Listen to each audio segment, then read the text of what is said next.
Argentina versus Colombia ম্যাচটি আগামী 15ই জুলাই সকাল 6টায় শুরু হবে, যেখানে কলম্বিয়া উরুগুয়েকে 1-0 গোলে হারিয়েছে, তারপরে ফাইনালে উঠেছে এবং এবারের আসরে জেমস রদ্রিগেজ কলম্বিয়ার হয়ে তার সেরা পারফরমেন্স করেছে। এবারের আসরে একটি গোল করলেও সে কিন্তু 6টি অ্যাসিস্ট করে, যা এখন পর্যন্ত করতে পারেনি কোনো ফুটবলার। জেমস রদ্রিগেজকে নিয়ে লিওনেল স্কলানির আলাদা করে ভাবতে হবে, কারণ সেই হতে পারে আর্জেন্টিনার সবচেয়ে বড় সমস্যা। তাছাড়া Daniel Munoz, Jhon Cordoba, Jefferson Lerma, Luis Diaz এরা সবাই এবারের কোপা আমেরিকায় ভালো পারফরমেন্স করছে। এরা সবাই 2টি করে গোল দিয়েছে এবারের কোপা আমেরিকার আসরে।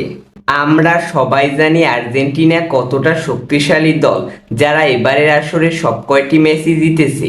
Messi, Di Maria, Alvarez, Lautaro Martinez, Mac Allister, Rodrigo De Paul, Enzo ও বাজপাখি খ্যাত এমিলিয়ানো মার্টিনেস সবাই দুর্দান্ত ফর্মে আছে।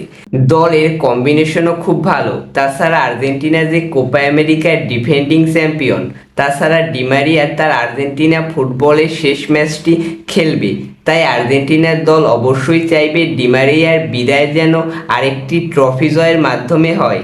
যদি আর্জেন্টিনা দলের পারফরমেন্স দেখি, তাহলে সবথেকে বেশি গোল আর্জেন্টিনার হয়ে করেছে লাউতারো মার্টিনেস, মোট 4টি গোল করেছে।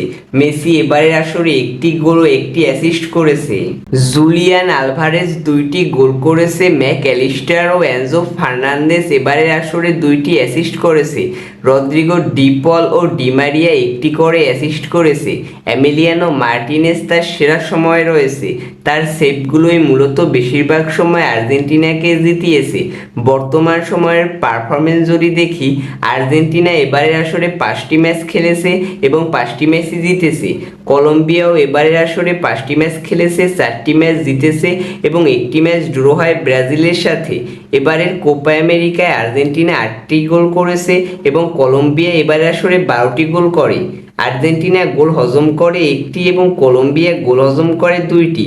সর্বশেষ 5টি ম্যাচে আর্জেন্টিনা জিতেছে 2বার এবং কলম্বিয়া জিতেছে 1বার এবং অন্য 2টি ম্যাচ ড্র হয়েছে। তো দুই দলই সমানে সমানে টক্কর দিবে, কিন্তু ভুলে গেলে চলবে না আর্জেন্টিনা বিশ্বের 1 নম্বর দল এবং কলম্বিয়া বিশ্বের 12 নম্বর দল। তাছাড়া আর্জেন্টিনা ডিফেন্ডিং চ্যাম্পিয়ন।